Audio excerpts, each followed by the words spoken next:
পিরামিডের গল্প পিরামিডের গল্প একটু ইস্ট বেঙ্গল নিয়ে অবশ্যই আলোচনা করব। মূলত ভারতীয় ফুটবল নিয়ে আলোচনা করব বা বাংলার ফুটবল নিয়ে আলোচনা করব। কেননা আমার রিসেন্ট একটা অডিও নোট শুনে এক পরিচিত ইস্ট বেঙ্গল ফ্যান সে জিজ্ঞেস করেছে যে ভারতীয় ফুটবলে যে পিরামিড স্ট্রাকচারটা ছিল বা বাংলাতে যে পিরামিড স্ট্রাকচারটা ছিল সেটা কী করে ভেঙে গেল বা সেটা কী করে ধ্বংস হলো। তো আমি আলাদা করে সেরকম একদম গঠনমূলক কোনো রিসার্চ করিনি। যেরকম বিক্ষিপ্ত আমি বিভিন্ন বিষয়ে ভাবি সেরকমভাবে যেগুলো ভেবেছি সেগুলো আমি বলবো। সুতরাং আমি কখনো অতীতে যাব, কখনো বর্তমানে আসবো, কখনো অন্য বিষয়ে চলে যাব, সেইভাবে গুছিয়ে পরিবেশন করব না, কেননা এটা কোনো আমি স্ক্রিপ্টেড কথাবার্তা বলি না, একদম স্পন্টেনিয়াস বলি। তো মূল উদ্দেশ্য হচ্ছে বোঝা যে কী করে অতীতে যে একটা অর্গানিক পিরামিড স্ট্রাকচার ছিল, ফুটবল ডেভেলপমেন্টে পিরামিড স্ট্রাকচার ছিল, সেটা কি করে ক্ষয় হলো।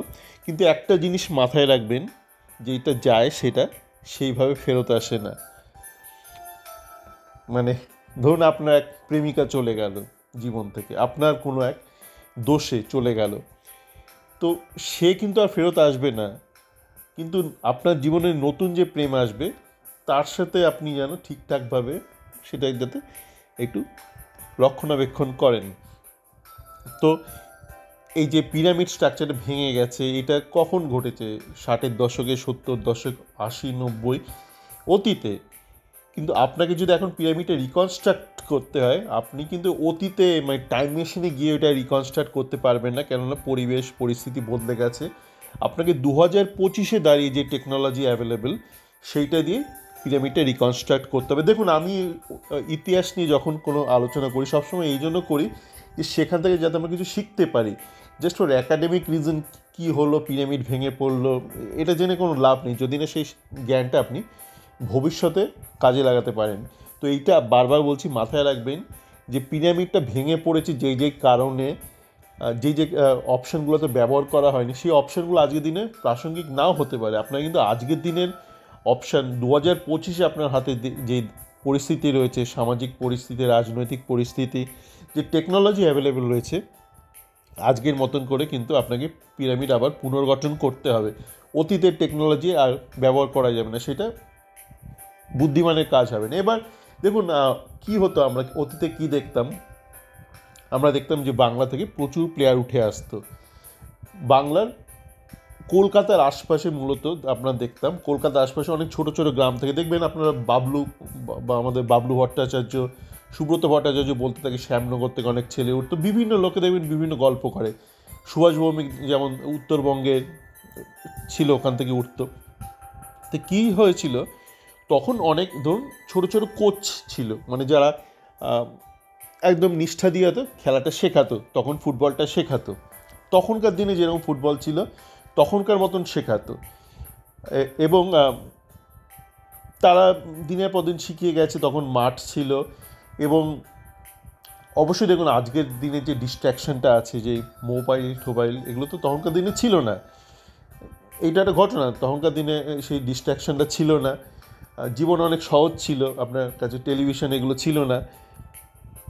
আর ছিল প্রচুর কোচ ছিল যারা কোচিং করাতো, এবং সেখান থেকে ধরুন ছেলেরা খেলা শিখলো। বিভিন্ন মধ্যবিত্ত পরিবার, বড়লোক পরিবার, নিম্নবিত্ত পরিবার, তারা খেলা শিখলো। এবং তখন অর্থও ছিল না। তখন এজেন্টও ছিল না। এজেন্ট ছিল না তখন ম্যাল প্র্যাকটিসও ছিল না, ফাইন্যান্সিয়াল রিলেটেড ম্যাল প্র্যাকটিসগুলো ছিল না। এবং আপনি যদি এখন এজেন্টকে দোষ দেন তাহলে কিন্তু হবে না। এখনকার দিনে এই যে বলছিলাম, আপনার কিন্তু 2025-এ সারা বিশ্বে এজেন্ট রয়েছে। আপনি কিন্তু এজেন্টকে অস্বীকার করলে চলবে না। আপনাকে সারা বিশ্ব বাকি যারা ওয়ার্ল্ড কাপ খেলছে সেখানেও তো এজেন্ট আছে, তারা কি করে ম্যানেজ করছে? তো তখনকার দিনে এজেন্ট ছিল না, তখনকার দিনে অর্থ ছিল না। অর্থ যদি না থাকে তো অনর্থও থাকবে না। অর্থের জন্য আপনি যে ম্যাল প্র্যাকটিসগুলো আজকের দিনে করেন, এই যে একটা যোগ্য ছেলেকে আপনি তুলছেন না, যেটা আমরা দেখেছিলাম ইস্ট বেঙ্গলের ইউথ টিমেই হয়েছে। শ্যামল বেসরা অনেক দেরিতে প্রমোশন পেয়েছে, তন্ময় দাস দেরিতে প্রমোশন পেয়েছে।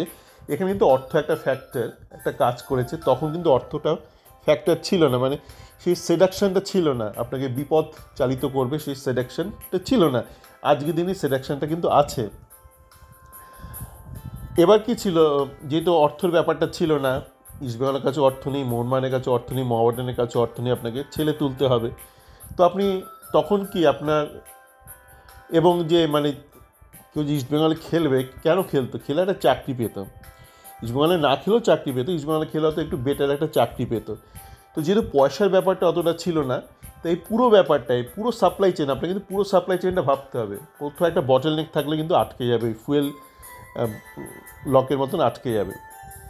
তো এখানে দেখুন মানে মুরারি সুর থেকে শুরু করে আপনার এই অচ্যুত ব্যানার্জি, বাগাসুমেরা তৈরি করছে, ছেলেদের পাঠাচ্ছে। এবার তখন যেই টেকনোলজি ছিল, এই সব কিছু কিন্তু জড়িত মানে আমাদের জীবনের সাথে। তখন তো ইন্টারনেট এগুলো ছিল না। এবার ইন্টারনেট ছিল মানে তখন কম্পিউটারও ছিল না। তখন সব জায়গায় ধরুন ব্যাংকের চাকরি মানে যাচ্ছে, কিছু কাজকর্ম করছে, করে তো তাড়াতাড়ি ছুটিও হয়ে যাচ্ছে। তো যে ধরুন কোচ, সে হয়তো ব্যাংকে চাকরি করছে, আর সকালে একটু দেরি করে ব্যাংকে যাচ্ছে, গিয়ে কোচিংটা করছে, তার কাছে একটা চাকরি আছে, সুতরাং সে তার বাকি সময়টা কোচিংয়ে মনটা দিতে পারছে। তার কাছে হয়তো তখন কোচিংটা শেখার অতটা অবকাশ নেই। এখন যেমন সুযোগটা আছে, কেউ চাইলে ইউটিউবে দেখতে পায়, তখন সে দেখতে পাচ্ছে না। কিন্তু এর ওর থেকে যতটা শিখছে, সে শেখার অবকাশটাও আছে। কেননা মানুষের কাছে তখন অত চট করে আপনি প্লেনে করে এদিক চলে গেলেন, ওদিক চলে গেলেন, বেড়াতে চলে গেলেন, অত জায়গাই নেই, অত অপশানই নেই। তো আপনি একসাথে বসে আলোচনা করছেন, কথাবার্তা বলছেন, যেইটা ধরুন আজকের দিনে অ্যাক্টিংয়ের ক্ষেত্রে আপনারা দেখবেন, আজকালকার দিনে অনেকেই বলে, এই শাশ্বত বা অনেকেই বলে যে ওদের খারাপ লাগে যে আজকাল যারা সিরিয়ালে অভিনয় করে, তারা অভিনয় শেখার সুযোগটা পায় না সিনিয়রদের থেকে। কেন পায় না? ওই যে টেকনোলজির জন্য। এখন আলাদা আলাদা আলাদা করে শুটিং হয়, মানে একটা জুনিয়র যখন যাচ্ছে তখন হয়তো সিনিয়র নেই, সিনিয়র আলাদা শুটিং করলো, জুনিয়র আলাদা শুটিং। কেন অপশন? কেন হচ্ছে? Because of the option, because of the technology available. সুতরাং জুনিয়র আর সিনিয়রের ইন্টারাকশানটা আটকে যাচ্ছে বা বন্ধ হয়ে যাচ্ছে, তাই জুনিয়ররা শেখার সুযোগ পাচ্ছে না।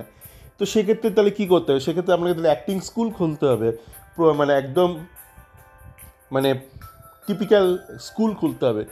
আগের দিনে যেটা ধরুন লার্নিং থ্রু ওয়ার্ক অপশন ছিল, কেন ছিল? বিকজ অফ দ্য টেকনোলজি যেটা অ্যাভেলেবেল, এখন বদলে গেছে। তো তেমনই ধরুন এই ফুটবলাররা যাচ্ছে, কোচরা নিজেদের মধ্যে মতের আদান প্রদান করছে, ভাবছে। বাড়িতে এসে ভাবার সময় আছে, সকালে আপনি একটু শুধু একটা খবরের কাগজ খুললেন, বাকি সময় কী করবেন? বাড়িতে বসে আপনি টিভি কোথায় দেখবেন? কিছু আপনার কাছে অপশান নেই, না মোবাইল আছে, না নেটফ্লিক্স আছে, না আপনার কাছে কোনো ওয়েব সিরিজ আছে। তো আপনাকে আপনার এন্টারটেনমেন্ট কি? ফুটবল নিয়ে থাকতে হবে। কেউ ঘুরে বেড়াচ্ছে, কেউ ফুটবল খেলছে, ওইটা নিয়ে ভাবছে, ভাবার অবকাশটা রয়েছে। মানে আপনার কাছে সেডাকশানটা নেই যে আপনাকে ভাবনা থেকে সরিয়ে দেবে। আপনার কাছে যখন তখন কেউ ফোন করবে, করে বিরক্ত করবে, সেই ব্যাপারটাও নেই। আপনি এখন অনেক সময়টাই ইন্টারনেট দেখে মানুষের নষ্ট হয় অনেক সময়টা। তো সেক্ষেত্রে কোচরা ধরুন মন প্রাণ দিয়ে একজনকে খেলাটা শেখাচ্ছে, ছোটোবেলায় খেলাটা শেখাচ্ছে, তারপর তার কাছে একটা ভবিষ্যৎ আছে। কিসের ভবিষ্যৎ আছে? একটা চাকরির সুনিশ্চয়তা রয়েছে। তখন প্রচুর চাকরি ছিল, রেলে চাকরি ছিল, ব্যাংকে ছিল, ইনকাম ট্যাক্সে ছিল। এবং চাকরি এখন অনেক কমে গেছে, বিভিন্ন কারণে কমেছে। টেকনোলজির জন্য কমেছে, টেকনোলজির জন্য অনেকটাই কমেছে, পলিসি কারণে কমেছে। এখন ধরুন প্রচুর বেসরকারিকরণ হয়ে গেছে। প্লাস টেকনোলজির জন্য কি সমস্যাটা হয়েছে, ধরুন একটা উদাহরণ দিচ্ছি, ইনকাম ট্যাক্স। আগে ইনকাম ট্যাক্সে ধরুন প্রত্যেকটা শহরে একাধিক অফিস ছিল। এখন আইটির জন্য যেহেতু আপনার সব কিছু ইন্টারকানেক্টেড, নেটওয়ার্ক কানেক্টেড, এখন অনেক ধরনের কাজ অনেক শহরে হয় না। অনেক কাজ ধরুন সেন্ট্রালাইজড হচ্ছে। আপনার অ্যাসেসমেন্টে, ট্যাক্স অ্যাসেসমেন্টে অনেক কাজ ব্যাঙ্গালোরে হচ্ছে, সেটা কলকাতায় হচ্ছে না। আগে যে ফাইল নিয়ে, তো অনেক ধরনের কাজ রিডান্ডেন্ট হয়ে গেছে, সেই কাজগুলো চলে গেছে। তো ওয়ার্কফোর্স কমে গেছে, প্রাইভেটাইজেশন হয়ে গেছে। এই ফুটবল অনেক চাকরিও কমে গেছে। তাই ওই যে খেলে একটা চাকরি পাওয়া যায়, সেই আকর্ষণটাও অনেকটা চলে গেছে, যেটা দরকার। আপনারা অনেকেই বলেন না যে বিদেশের সাথে তুলনা করেন, বিদেশের সাথে ওইভাবে তুলনা করা যাবে না। কেননা যে কোনো উন্নত দেশে তার যেমন ডিসঅ্যাডভান্টেজ আছে, অনেক অ্যাডভান্টেজ আছে, অনেক সোশ্যাল সিকিউরিটি আছে। ইউরোপে তো বিশাল সোশ্যাল সিকিউরিটি আছে। আপনি যদি ফুটবলার নাও হতে পারেন, আপনি অন্তত একটা চাকরি পাবেন, যে কোনো একটা, আপনি একটা সুপারস্টোর বা কোথাও একটা চাকরি পাবেন। কোনো অসুবিধা হলে, শরীর অসুস্থ হলে আপনাকে দেখভাল করার জন্য একটা সরকারের একটা হেলথ স্কিমের ব্যবস্থা থাকে, ফুড স্টাফ থাকে, যেগুলো আমার দেশে নেই, এই মুহূর্তে নেই।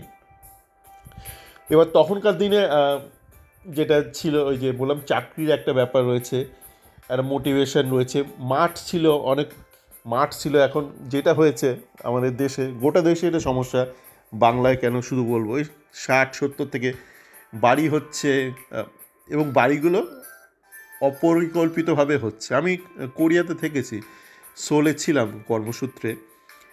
তো কোরিয়া, জাপান তো one of the most populated country, মানে ভারতের থেকে ওদের ডেন্সিটি অনেক বেশি, কিন্তু ওখানে অনেক পরিকল্পনা মাফিক কাজকর্ম হয়েছে। বিশাল লম্বা লম্বা টাওয়ার, এবং প্রত্যেকটা এলাকাতে আমি দেখেছি খোলা মাঠ প্রচুর, খোলা জায়গা প্রচুর, খেলার মাঠ প্রচুর আছে, পাড়ায় পাড়ায় খেলার মাঠ।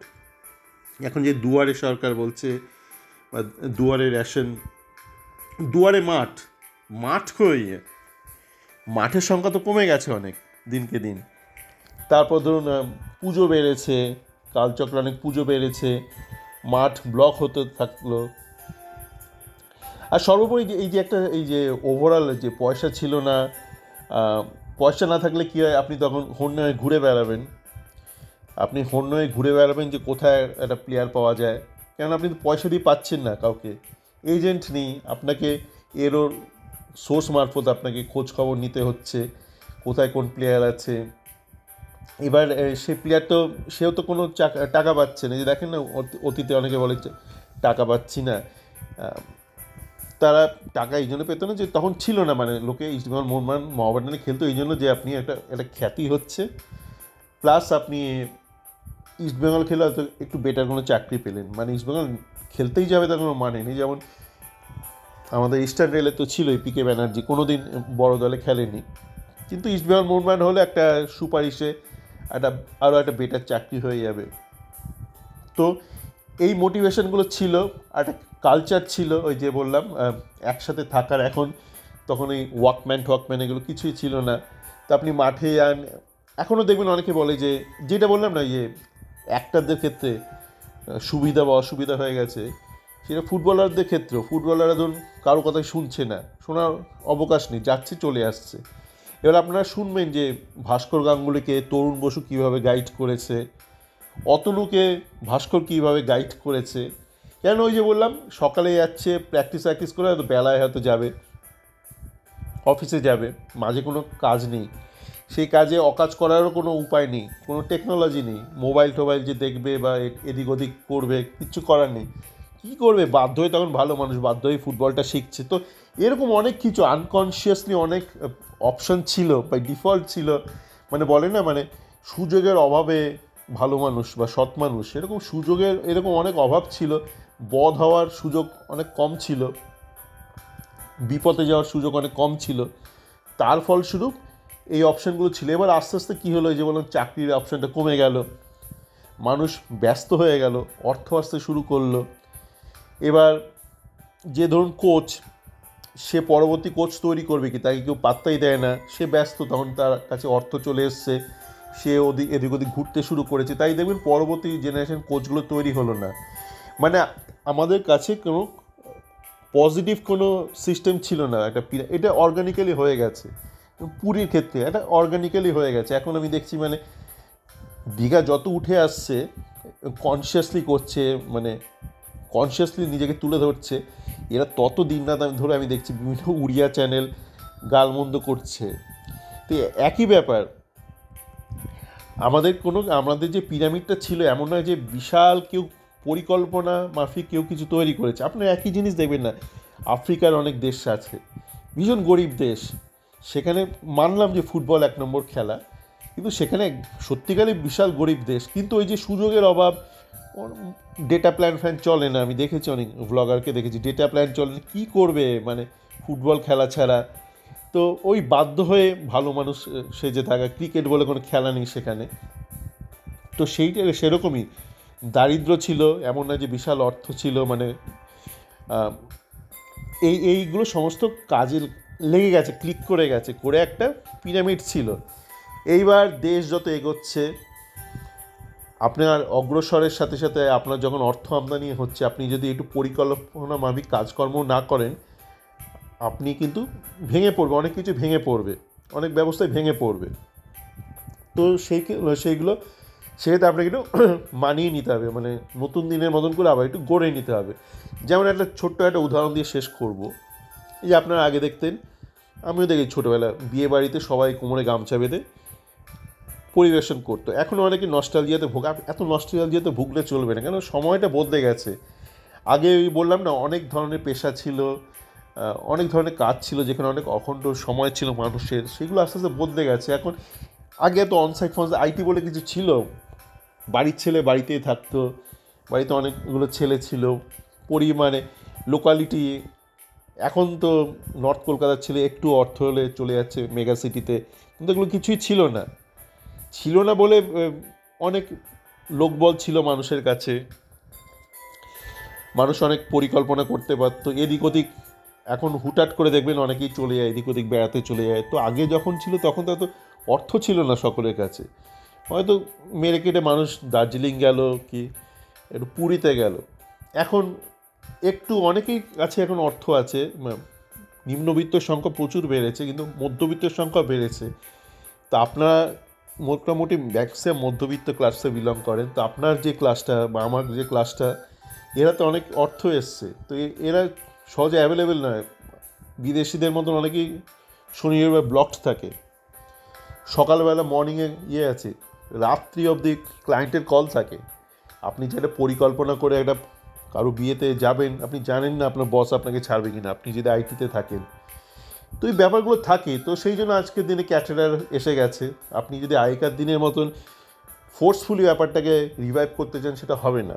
তো তেমনই পিরামিডটা যেটা ছিল, কিভাবে ছিল, এটা ছিল আরও হয়তো অনেক বিষয় ছিল, যত ভাববো আরও বলতে পারবো। কিন্তু ঘটনা হচ্ছে, টেকঅ্যাওয়ে হচ্ছে পিরামিডটা ডেস্ট্রয়েড হয়ে গেছে। আপনাকে একটা নতুন পিরামিড তৈরি করতে হবে, এবং আজকের দিনের কথা ভেবে, আজকে যে আপনার কাছে যে লিমিটেশনস আছে, চ্যালেঞ্জেস আছে, যে অপশনস আছে, টুলস আছে, টেকনোলজি আছে, 2025-এ দাঁড়িয়ে আপনার কিন্তু আজকের দিনে টেকনোলজি ব্যবহার করে পিরামিডটা রিকনস্ট্রাক্ট করতে হবে। যা গেছে, যা নেই তা তৈরি করতে হবে নতুন করে। তো আশা করি কিছুটা বোঝাতে পারলাম। যদি কারো কোনো স্পেসিফিক প্রশ্ন থাকে, তো সেইটা নিয়ে আলাদা করে আলোচনা করা যেতে পারে, কারণ আমি এটার জন্য প্রস্তুত ছিলাম না। আমি একটা বলে দিয়েছিলাম যে পিরামিড ছিল, ভেঙে পড়েছে, কিন্তু ওইটা নিয়ে আলাদা করে, মানে আমি তো ফুটবল নিয়ে রিসার্চ করছি না, মানে লোকের সঙ্গে যখন কথাবার্তা বলি তখন একটু ভাবি কী হলো, কেন হলো, করতে করতে এই ভাবনাগুলো মাথায় আসে। তাই বলে একটুখানি বিক্ষিপ্তভাবে হয়তো বললাম, কিছুটা অসংলগ্ন হয়ে। আশা করি কারো উপকারে লাগলো। সকলে ভালো থাকবেন।